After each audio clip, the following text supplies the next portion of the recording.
Hello everyone, welcome to the channel. My name is Kaveri Shukla और ये part 2 video है। ठीक है। जो कॉमर्स पेपर 2 के 7 जनवरी 2025 के शिफ्ट का ये मॉक टेस्ट पेपर है, मतलब पीवाईक्यू मॉक टेस्ट पेपर है। ठीक है। हम लोगों ने ऑलरेडी 25 क्वेश्चन नंबर तक कंप्लीट कर लिया था। तो इस वीडियो में हम लोग 26 क्वेश्चन नंबर से स्टार्ट करते हैं। ठीक है। Let's start. आई होप कि आप लोगों को हमारी वीडियो अच्छी लग रही होंगी। वीडियो अच्छी लग रही हो तो प्लीज़ वीडियो को लाइक कर दीजिएगा, चैनल को सब्सक्राइब कर लीजिएगा और कमेंट करके आप कोई भी क्वेश्चन मुझसे पूछ सकते हैं, उसका रिप्लाई हम ज़रूर करेंगे। ठीक है। तो देखिए, क्वेश्चन नंबर 26 में क्या पूछा गया है। Which of the following points are considered essential characteristic of a promissory note. ठीक है। तो which of the following points यहाँ पे considered essential characteristic of a promissory note. ठीक है। तो ए हो जाएगा it must be in writing. मतलब प्रोमिसरी नोट के यहाँ पे क्या एसेंशियल कैरेक्टरिस्टिक्स हैं ये बताना है। ठीक है। तो it must be in writing, it must not contain N undertaking और प्रॉमिस टू पे। अब ये बी ऑप्शन तो बिल्कुल नहीं होना चाहिए क्योंकि प्रोमिसरी नोट है, प्रॉमिस तो हो ही गई। ठीक है। तो बी तो बिल्कुल नहीं होगा। ठीक है। द प्रॉमिस टू पे मस्ट बी कंडीशनल, ये भी नहीं होगा। ठीक है। अ promissory note must be signed by the maker, ये सही है। प्रॉमिस टू पे मनी ओनली। ठीक है। तो ए डी इसका करेक्ट आंसर यहाँ पे हो जाएगा क्वेश्चन नंबर 26 का। अब क्वेश्चन नंबर 27 देख लेते हैं। क्वेश्चन नंबर 27 में क्या है। Which one of the following is not a behavioral symptom of stress? Stress का behavioral symptom क्या नहीं है। lower job satisfaction। ठीक है। Which one of the following is not behavioral symptom of stress? Stress का behavioral symptom क्या नहीं है। lower job satisfaction। ठीक है। नेक्स्ट क्वेश्चन देख लेते हैं। Question number 28। क्वेश्चन नंबर 28 बहुत ही सिंपल क्वेश्चन है। ठीक है। इस तरीके का एक क्वेश्चन तो जरूर बनता है कि theory of comparative cost advantage, theory of comparative cost advantage, यहाँ पे डेविड रिकार्डो हो जाएंगे, एक का सेकंड हो गया। थ्योरी ऑफ फैक्टर इंडोमेंट भी पता है आपको, एक्सेल एंड ऑल इन। ठीक है। फर्स्ट यहाँ पे सी का फर्स्ट हो गया। और theory of absolute advantage Adam Smith हो जाएंगे, डी का फोर्थ हो गया।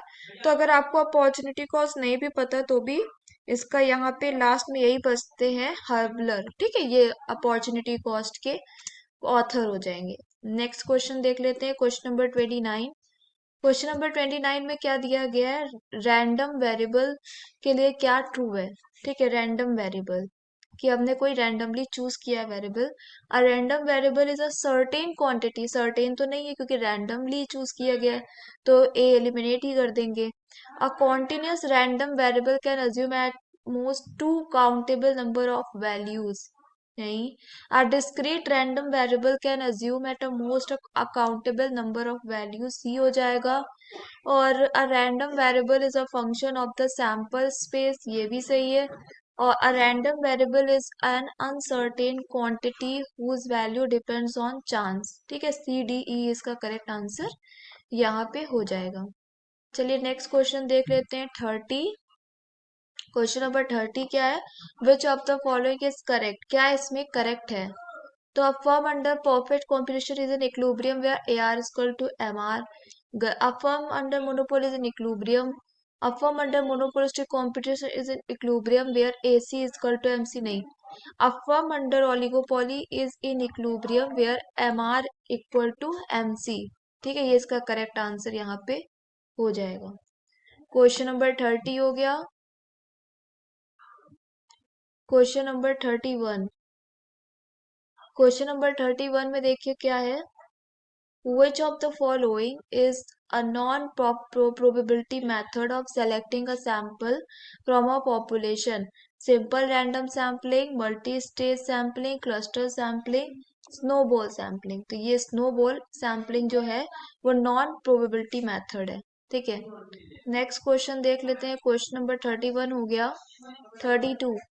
32 में देखिए क्या है, बहुत सिंपल क्वेश्चन है कि pre paid insurance is which type of account. Personal account. Prepaid जो अकाउंट होता है कैसा अकाउंट होता है, पर्सनल अकाउंट होता है। ठीक है। 32 हो गया। 33। The consumer protection act come into force first on 24 दिसंबर 1986 में आया था, 24 दिसंबर 1986। 6, ठीक है। 33 हो गया। 34, क्वेश्चन नंबर 34 में देखिए क्या दिया गया है। quasi contracts are based on doctrine of unjust enrichment, ठीक है। ये इसका करेक्ट आंसर हो जाएगा unjust enrichment। quasi contracts are based on the doctrine of unjust enrichment, ठीक है। नेक्स्ट क्वेश्चन देख लेते हैं। क्वेश्चन नंबर 34 हो गया। 35, which of the following statements are true regarding the buying dynamics of individual consumers, ठीक है। A, to successfully compete in the market and create customer value, managers must fully understand the reality rather than theory of consumer behavior. A हो गया। B, in marketing, perceptions are more important than reality because they affect consumers' actual behavior. और D हो जाएगा, consumers are constructive decision makers and are subject to many contextual influences, ठीक है। तो next question देख लेते हैं। 35 हो गया।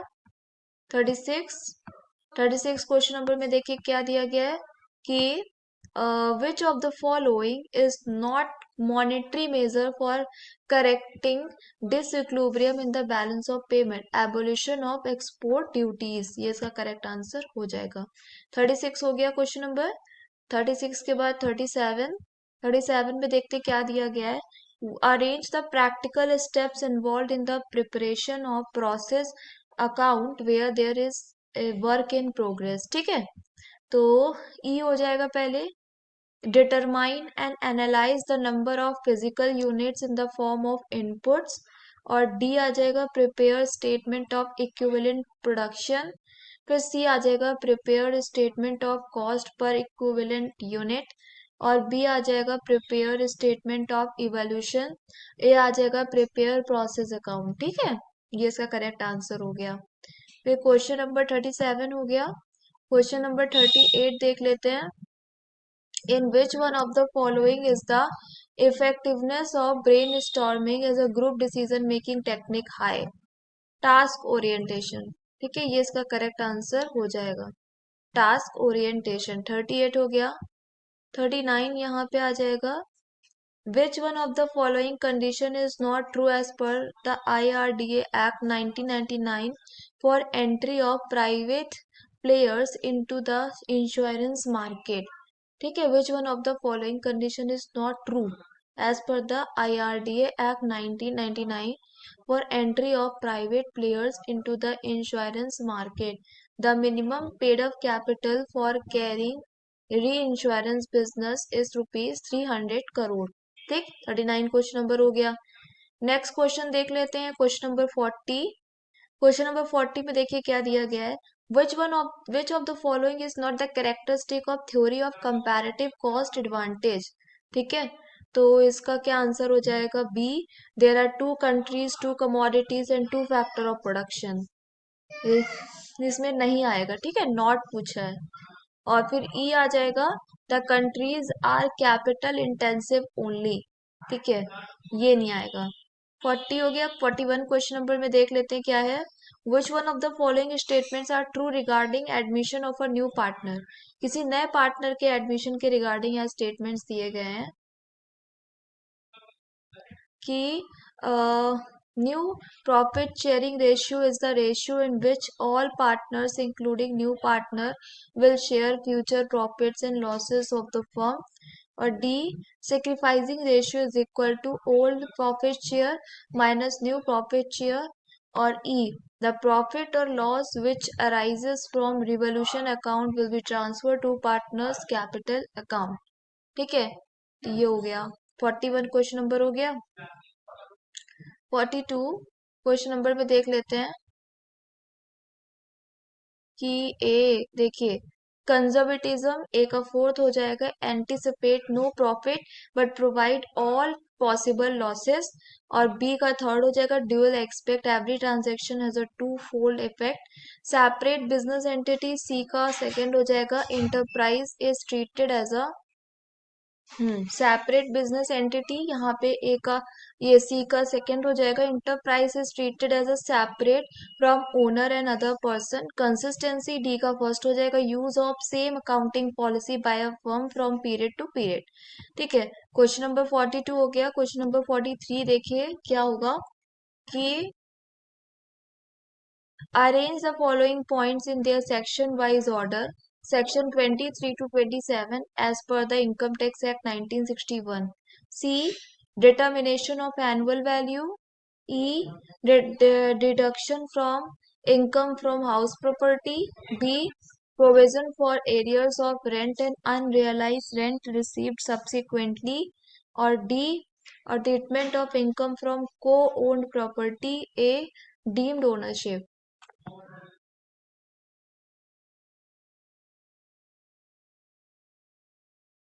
43 हो गया। 44, if a new contract is substitute in place of an existing contract it is called novation. ठीक है, नोवेशन इसका आंसर यहाँ पे हो जाएगा। ठीक है, नेक्स्ट क्वेश्चन देख लेते हैं। Which one of the following is a value added service of EXIM bank? Workshops and seminars. ठीक है, ये इसका करेक्ट आंसर हो जाएगा 45। नेक्स्ट देख लेते हैं 46, which one of the following tool is used for projecting the supply of personnel? Markov analysis. ठीक है, ये इसका आंसर हो जाएगा मार्कोव एनालिसिस। 46, 46 व 47 देख लेते हैं। Arrange the following managerial actions in increasing degree of control. तो डी आ जाएगा पहले, manager let subordinate function within limits defined by him. फिर A, manager defines limit and ask for group discussion. फिर ई आएगा, manager present problems invite suggestions and makes decision. फिर उसके बाद बी आएगा, manager offers tentative decision for change. फिर C आ जाएगा, manager sales decisions. ठीक है, चलिए नेक्स्ट क्वेश्चन देख लेते हैं। क्वेश्चन नंबर 47 हो गया। 48, 48 में देखिए क्या दिया गया। एडम स्मिथ, एडम स्मिथ ने क्या दिया था, एक यहाँ पे क्या कंट्रीब्यूट किया है एडम स्मिथ ने, ए का थर्ड हो जाएगा the wealth of nation. Adam Smith the wealth of nation. ठीक है, अब ए मार्शल ने किया है प्रिंसिपल ऑफ इकोनॉमिक्स। बी का फर्स्ट हो जाएगा principle of economics. J R Hicks C का सेकंड हो जाएगा value and capital. Wassily Leontief D का फोर्थ हो जाएगा इनपुट आउटपुट इकोनॉमिक्स। ठीक है, चलिए नेक्स्ट क्वेश्चन देख लेते हैं। 48 हो गया। 49, क्वेश्चन नंबर 49 में देखिए क्या दिया गया है। Which of the following statement यहाँ पे करेक्ट है। हाँ, तो देखिए which of the following statement यहाँ पे करेक्ट हो जाएगा। तो call in advance is the amount paid by the share holders in excess of the amount due from them, और the securities premium is an amount in excess of nominal value और face value of the securities. ठीक है, 49 question number का answer A हो जाएगा। अब question number 50 देख लेते हैं। क्वेश्चन नंबर 50 में देखिए क्या, identify which of the following statement are true. इसमें क्या ट्रू है। तो ए, असेसमेंट ईयर मींस क्या होता है, period of 12 months commencing on the first day of April every year. D, SSC is always a person but a person may or may not be an SSC। और E, a person may not have assessable income but may still be an SSC। ठीक है, ये इसका correct answer हो जाएगा। अब question number 51 देख लेते हैं। Which of the following involves comparing entries in the books of account with documentary evidence? Vouching. ठीक है, ये इसका आंसर हो जाएगा वॉइचिंग। क्वेश्चन नंबर 51 हो गया। क्वेश्चन नंबर 52 देख लेते हैं। To what degree will there be rules and regulations to direct employees and managers is defined as a formalization। ठीक है, to what degree will there be rules and regulations to direct employees and manager is defined as a formalisation. ठीक है, ये इसका correct answer हो जाएगा। तो thanks, अगर आपने यहाँ तक हमारी वीडियो देखी है तो इसके लिए थैंक्स। आगे के क्वेश्चन नेक्स्ट पार्ट में नेक्स्ट वीडियो में अपलोड करेंगे। ठीक है, थैंक्स।